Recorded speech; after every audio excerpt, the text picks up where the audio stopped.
ay araw ng Panginoon. Mga kapatid, no? Sabi ng Panginoon, binigyan tayo ng 6 na araw para magtrabaho. Ang isang araw ay ilaan natin para sa ating Panginoon Diyos. Diba? Kung pagkatusin ang 6 na araw ay para sa atin yun. Dapat ang isang araw ay ibigay mo sa Kanya na buong puso't kaluluwa at higit sa lahat. Sabi nga, mapalad yung mga taong naniniwala kahit hindi siya nakikita. Diba? Napaka... Hili ka na. Halika na! Pwede na, Ligay. Halika natin.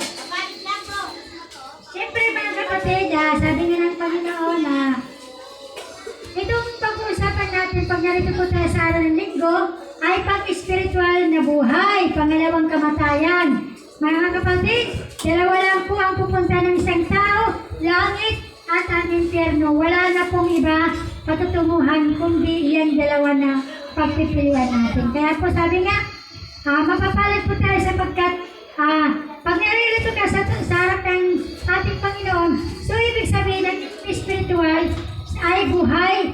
Kumakain man tayo ng pangatlong araw, sa isang araw, 3 beses, dapat ang pinaka-importante, yung pangalawang kamatayan, kung paano tayo harap sa ating Panginoon Diyos. Tayo lahat ay tumayo, umawit, gawin natin sandatan, ang awiting makalangit. Sabi niya, ang awit na papuri at pagkasalamat po natin para sa ating Panginoon Diyos. Siyempre, tatawagin po na natin ating sumuli na si Sister Carl. Hello mga kapatid! Good morning! Handa na ba tayo para purihin ang Panginoon sa umagang ito? Parang wala tayong energy. Palagpasan muna natin ang Diyos. Diba? Kailangan sa umagang ito dapat energetic tayo dahil ang Diyos ay nagbibigay ng kalakasan sa buhay mo. Sa lahat ng tao. Diba? Kaya, hindi lang paggising natin sa umaga, hindi lang yung pagkain ang hinahanap natin. Dahil ang linggo ito ay para lamang sa Panginoon. Sabi nga, 6 na araw ko kayo. Binigyan ng sa inyong paghahanap buhay. Pero ang isang araw lamang ay para sa akin, sabi ng Panginoon. Pero hindi natin yan maibigay sa Diyos. Bakit? Puro atin eh. Puro atin. Akin. Akin. Puro akin. Paano tayo pagpapalain ng Panginoon kung palagi sa iyo lagi? Kung binigyan ka ng pagpapala ng Diyos, dapat ibalik mo ito sa Kanya para may ibibigay rin sa iyo. May babalik. Diba? Naniniwala tayo at nagtitiwala na ang Diyos ay makapangyarihan. Ang lahat ng bagay ay ito ay pag-aari niya.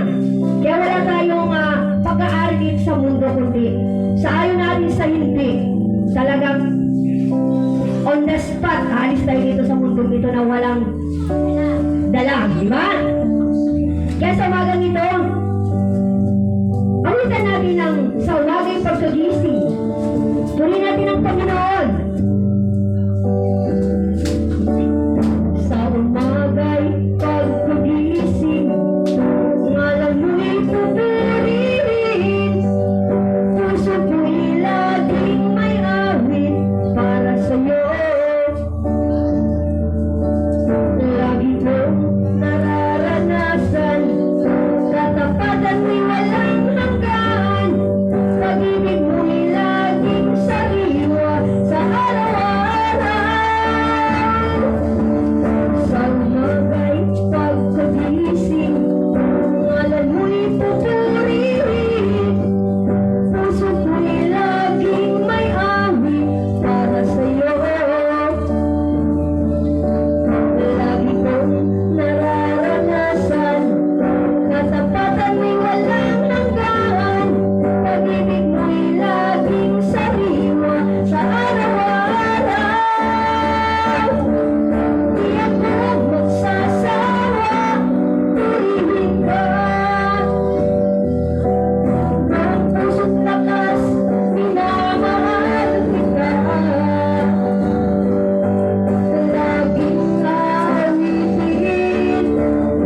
kami naroon. Salamat sa umagang ito, maging aming mga kapatid, dalangin namin na sila ay idako mo, Panginoon, sa lugar nito upang kami ay magsama-sama sa pagsamba at pagluwalhati sa iyo, Panginoon. Lord, salamat din sa mga lakas na ibinigay mo sa amin, lalo na yung araw ng pagsamba, Panginoon. Ito ay pinaka-mahalaga para sa iyo. Doon lang kami lumalakas, Panginoon, sa aming mga buhay pananampalataya. Salamat! Maging ang kagalingan ng aming katawang pisikal, maging may karamdaman, Panginoon. Salamat! Patuloy mo ito, Panginoon. Pinapagaling, Lord. Salamat sa mga awitin na patuloy namin inaawit para sa iyo. Ito ang aming dalangin, Lord. Sa pangalan ng Ama, ng Anak, at ng Banal na Espiritu Santo, sa pangalan ng Panginoong Jesucristo Jesus. Amen. Hello! Ano naman kayo? Makapagliyasina ng Diyos. Diyos na mga kapangyarihan. Diyos na makapangyarihan, Haring kataas, taasan sa ating puso ay mananahan. Pagpapalang pagsama ay laging nararanasan, kaya magbibig isa. Diyos na makapangyarihan, Diyos na makapangyarihan, Haring kataas, taasan sa aking puso ay mananahan. Pagpapalang pagsama ay laging nararanasan, kaya magbibig isa.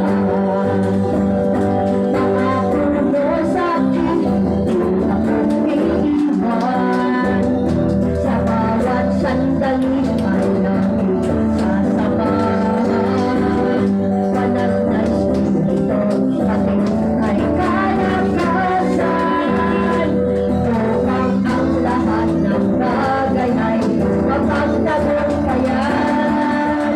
Diyos na makapangyarihan, Haring kataas, taasan sa aming puso ay mananahan. Pagpapalang pagsama ay laging nararanasan, kailan magbibig. Pangako mo, Panginoon! Pangako mo sa akin, ako iiwan. Sa bawat sandali ay laging sasamahan. Banal na Espiritu, ating ay kalakasan. Upang ang lahat ng bagay ay mapagdagong. Diyos na makapangyarihan, Diyos na makapangyarihan, Haring kataas, taasan sa aking puso ay mananahan. Pagpapalang pagsama ay laging nararanasan, kailan may hindi, kailan may hindi. Kay sarap-sarap, kay sarap-sarap pa rin Panginoon. Ang mga pagpapala ay lubos-lubos. Minsan ang ating kaaway, sulit natin na tabayang nasabi. At sa aking pagtutulong, ako lubos na tago. Anong kailangan? Ang kailangan ng may babad sa presensya mo, babad sa iyong salita, babad ang sikreto mo, kung bakit ako'y masaya. Kailangan ng may babad sa presensya mo, babad sa iyong salita. Tulad ng isang pusa na langit mahal, minsan pa ay sarap pa rin Panginoon. Ang napapapala ay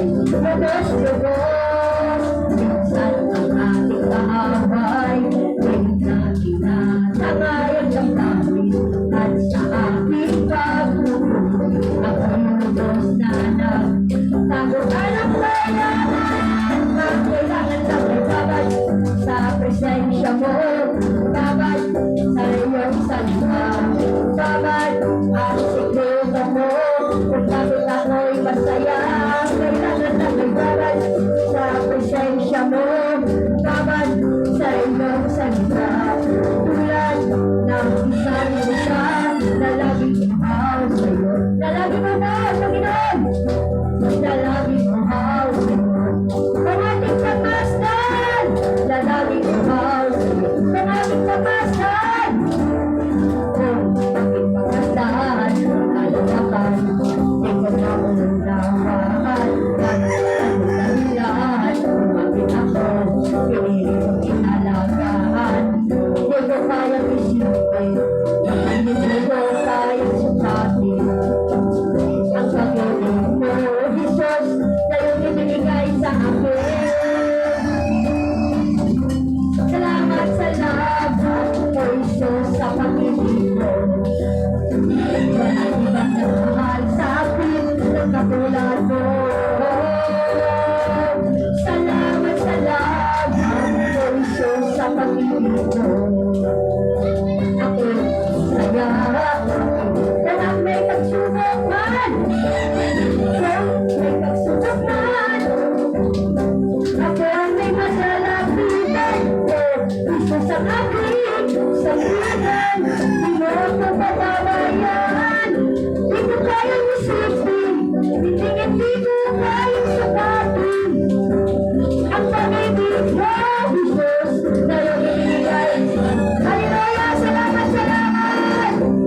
Salamat, salamat, o Jesus, sa pag-ibig mo.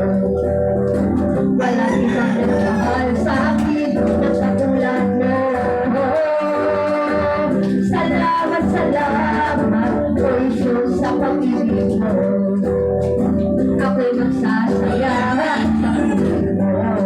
Hallelujah! Ako'y magsasaya sa pag-ibig mo. Galing ka, Diyos!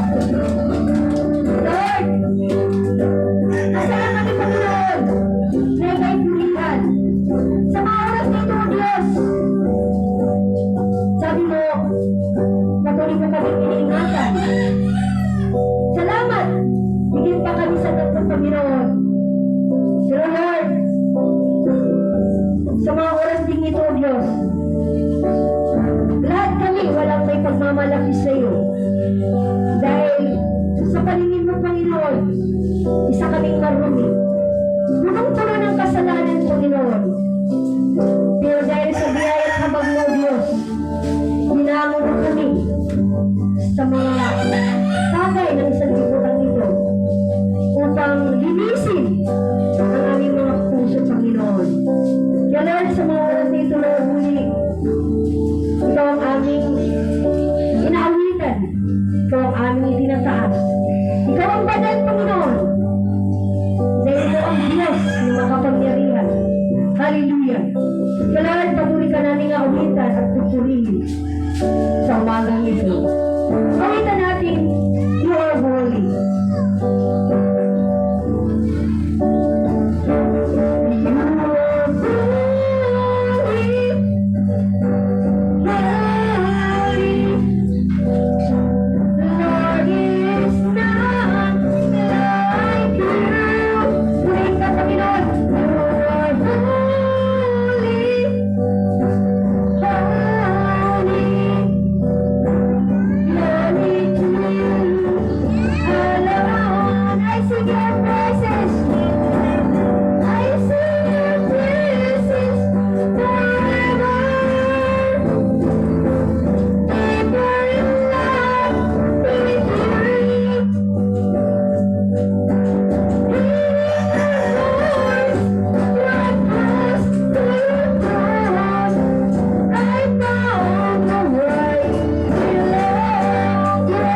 Nabibless kami, Panginoon, sa mga meeting ito.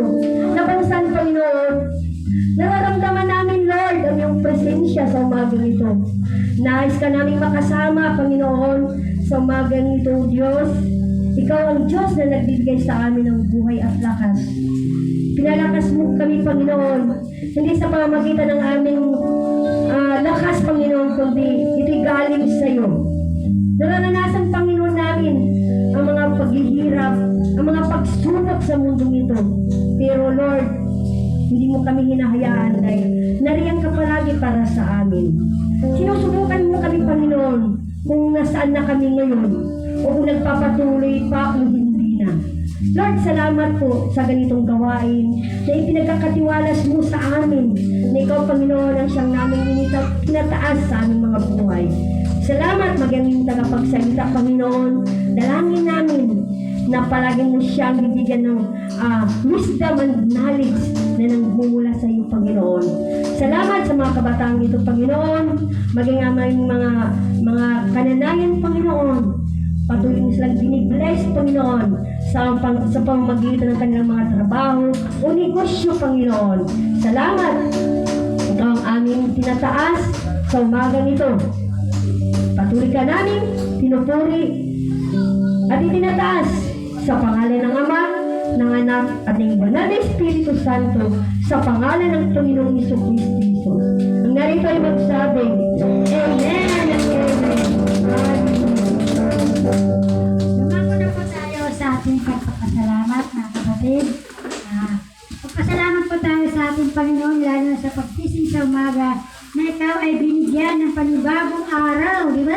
Panibagong araw, panibagong bukas. Yung iba, natutulog na lang na hindi pa nagigising at hindi nagpapasalamat. Tayo po ay mapapalad po tayo sapagkat pinagpapatuloy po natin ang ating gawain. Kahit sabi nga, ang Panginoon hindi po yan tumitingin sa maraming pagkatandaan nyo. Tumitingin yun sa puso ng bawat isa kung ikaw ay tapat o hindi tapat. Amen po ba? Siyempre, sa buong linggo, sino ang unang-unang magpapasalamat sa harapan ng ating Panginoon? Sino po? Magtaas po ng kamay. Si Brother Nicer. Napunta ka sa banda ron eh. Dapat dito ako talaga. Kasi wala si Father, kaya napunta ako ron. Salamat sa Panginoon na sa umagang ito, sa muli-muli.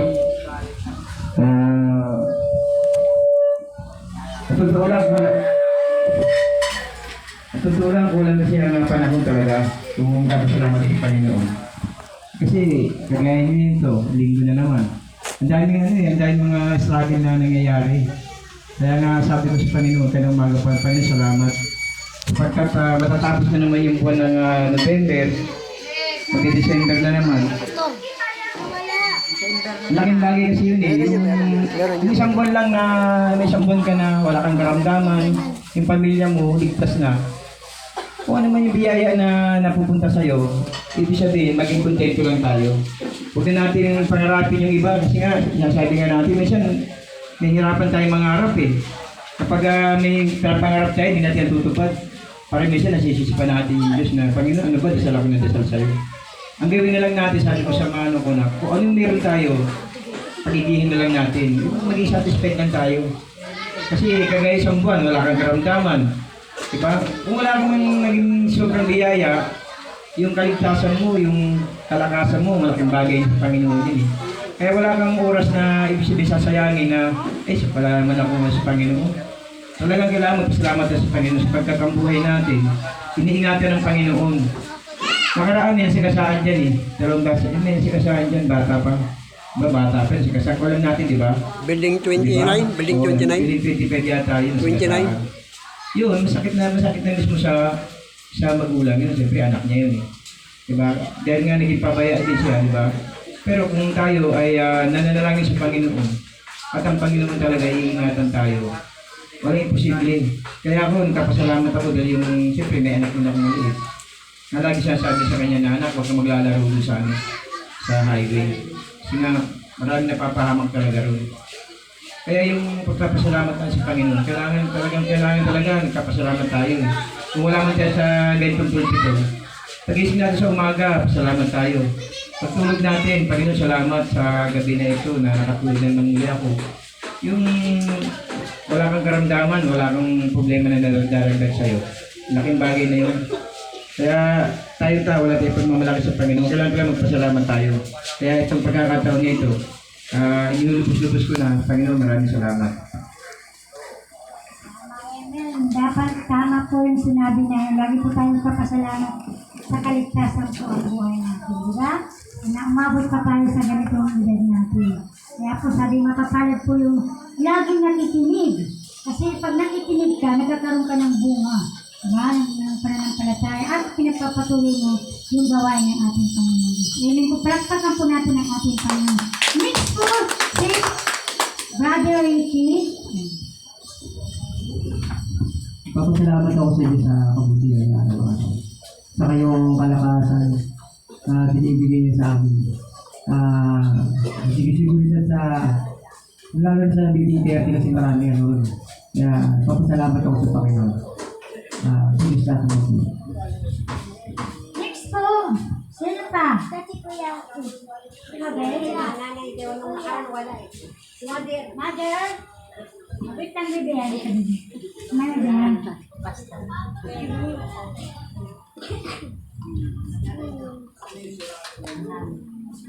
Purihin ka, Panginoon, sa umaga ng Panginoon. Salamat, Panginoon, na binalik mo ang buhay namin, buong pamilya. At salamat din na yung apo ko na nagpunta doon sa, nagpupusyong yata sila doon sa patay, yung mga batang yan, doon sila sa may pero yun naman na nagulat daw siya dahil sinapak daw siya doon sa oo. Nagtatakbo yan siya. Sabi niya gano'n ang umaandar doon ang mga takdo. Sabi niya gano'n kaya ang kalalang daw niya. Hindi na daw siya magkakabalik, sabi niya gano'n. Nagtatakbo siya. At salamat Panginoon na sabi ko gano'n na sa kaligtasan na binigay niya sa batang yan. Dahil pinagbabato sila. Hindi man kilala yung taga-aroma. Utak ko, hahamos talaga siya. Hingal na hingal sa pagkakulit. Takbo sa hanggang doon. Salamat Panginoon na ililigtas mo ang batang yan talaga. Sabi ko gano'n. Salamat sa mga kalakasan Panginoon na ibinibigay mo bawat isa sa amin, sa mga apo, lahat ng buong pamilya ko Panginoon. Salamat. Maraming salamat po. Kaya, mga kapatid, lumalakas pa tayo, hindi yung katawan lupa. Pakatandaan, lumalakas tayo dahil sa spiritual na buhay natin. Kasi pagka walang spiritual sa katawan mo, di ba patay tayo? Di ba? Ang lumalakas tayo dahil pag spiritual na binibigay sa ating Panginoon, hindi yung katawang lupa. Kasi pinaka-importante yung ating kaluluwa, yung pula. Kasi pag isang kaluluwa, wala na rin katawan mo. Pinaka-importante ang spiritual na buhay. Next po! Si Kuya. Ay, kuya, ito kuya. Baka magtampo eh. Kuya, baka magtampo si kuya. Dita ko. Napakabait ka na. Salamat kayo sa papa mo. Nagpapasalamat po ako pag wala po ako dito sa simbahan ko. Kaya po nang bubantay po ako doon sa bahay. Kasama ko po ang anak ni Tito Nesel. Mga ginagawa ko po hindi po ako nagsimba dito. Palagi po ako sinasabihan ng Diyos. Magsimba ka. Hindi ka nagsimba, wala kang magagawa dyan sa labas o sa loob ng bahay. Hindi. Alakpagan po natin. Siyempre, alam mo, pag ikaw ay tinawag ng ating Panginoon, inudyukan ka ng banal na espiritu, di ba? Uy, pag anong isa na, kakastiguin ka pa na, hindi ka magpunta, ba't ganyan. Di ba? Inudyukan ka, maparal po yung bisibilyan bahay na. Ay, ikaw dyan. O, halika, mga kapatid. Nagpapasalamat po ako kasi lagi ko po nakasama si Papa. Di ko po siya nakakalimutan. Salamat sa Diyos. Amen. Ang daddy mo nagparati sa'yo, di ba? Maging mabuti kang bata sa tatay mo. Kahit kung hindi ang tatay mo, wala ka dito sa mundo. Pasalamat ka sa Panginoon. Kasi si Papa mo ang ginawang instrumento para ikaw ay mabuhay. Di ba? Para maglingkod sa ating Panginoon. Sister Carmen. Nay, yung pasalamat ka, Nay. Isabi, pasalamat ka. sa buhay bawat isa sa atin, ako nagpapasalamat sa araw-araw nating buhay, araw-araw ng mga pagsubok, araw-araw ng mga hindi sinasadya sa buhay natin, di ba? Kaya mapalad dapat mga kapatid ay isa tayong pinili ng Diyos na kung saan ay ibinako tayo rito para magsama-sama at pasalamatan ang ating Panginoon. Kaya nagagalak po ako pag ganito tayo, pati mga bata, ganito mga kapatid pa natin na iba na hindi nakadalo ngayon. Pero marami pa namang linggo, pero pasalamat ako sa Panginoon dahil nabubuhay tayo, hindi lang sa pamamagitan ng mga pagkain dito sa lupa, kundi yung ibinibigay ng Diyos sa buhay natin araw-araw, yung lakas at sigla na ibinabalik sa atin ng Diyos. Kaya meron tayong sinasabing gamit. Ano pang gamit mo sa bahay, di ba? Minsan meron tayong gamit sa bahay na mamahalin. Meron gamit na pang araw-araw. Maging din tayo sa buhay natin, isa tayong gamit o paggamit-gamit sa Panginoon.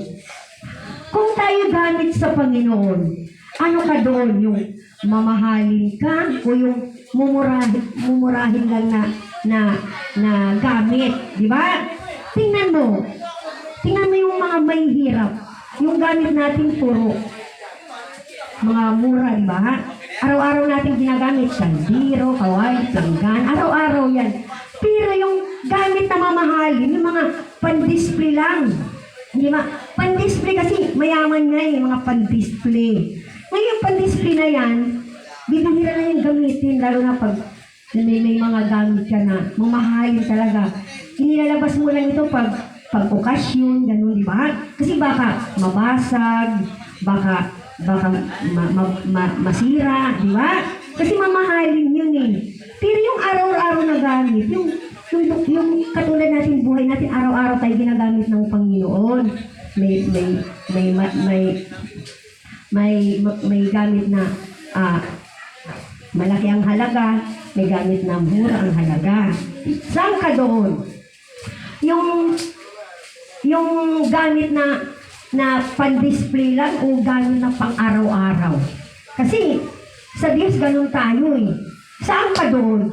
Kung ikay gamit ng mura, araw-araw ka gagamitin ng Diyos. Lalo na yung pag-araw ng linggo, minsan wala tayo, di ba? Araw-araw yun, hindi pa ngayon araw-araw, linggo-linggo lang eh. Di ba? Pero pag tayo ay, tulad yan, darating na naman ang isang party, di ba mga Christmas party, ano mga party o birthday, meron kang gamit na mahalaga sa'yo, na iniingat-ingatan mo. Tapos, ilalabas mo lang, i-display mo kasi ipapasikat mo sa kapitbahay mo, sa mga bisita mo na, ay, ang gamit dito, ang ganda, babasagin, hindi ito mumurahin. Kaya iniingatan mo ito. Pero yung araw-araw natin nakikita, ano na yan eh, simple na lang, di ba? Ganon din tayo sa Lord. Kung tayo ay kagamit-gamit sa Lord, saan ka doon yung mamahaling gamit ka o mumurahing gamit ka? Di ba? Dalawa yan eh, parang tinatawag na parabol yan. Kung tayo ay murang gamit, dapat araw-araw tayo gagamitin ng Diyos. Linggo-linggo nandurong ka. Pero kung pan-display ka lang, parang nandurong ka sa gawain pag anniversary, may birthday. Ganun ka eh, kasi gamit ka ng mamahalin. Pero dapat hindi tayo ganun. Tayo isang gamit na araw-araw ginagamit ng Diyos. Di ba? Ganun yun eh. Kasi kung isa kang gamit, gawin mo. Ipakita mo sa Lord kung anong gamit ka na kagamit-gamit ka sa Panginoon.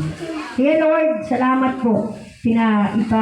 Pina-remind mo sa amin kung ano kami sa harapan mo. Isa ba kaming gamit na mamahalin o isa kaming gamit na mumurahin? Sana ganun tayo, maging isang gamit tayo na may halaga sa iyo, hindi yung may halaga dito sa lupa. Kaya, purihin ka, Panginoon, sa mga bagay na aming na nakakamtan, mga bagay na minsan hindi namin maunawaan, pero pinapaunawa mo ito sa amin. Di ba?